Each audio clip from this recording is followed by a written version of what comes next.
आणि आता बातमी आहे आंतरराष्ट्रीय स्तरावरची। इस्रायली हल्ल्यांमुळे लेबनॉनच्या विविध भागांमध्ये मोठ्या प्रमाणावर विध्वंस पाहायला मिळतोय।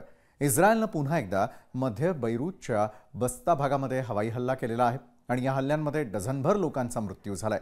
मिळालेल्या माहितीनुसार इस्रायलने 24 नोव्हेंबरला बैरूतच्या बस्ता भागांमधील एका बहुमजली इमारतीवरती लक्ष्य केलंय। यामध्ये एकूण 29 जण ठार झाले असल्याची माहिती समोर आली।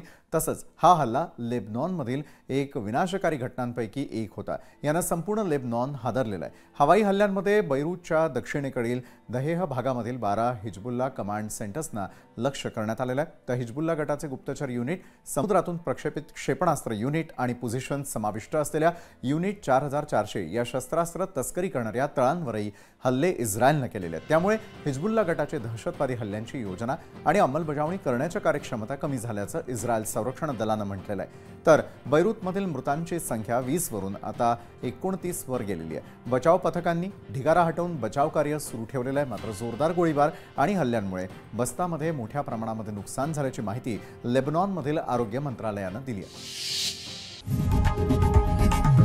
लोकशाही मराठी ऐका, पहा, जागरूक रहा।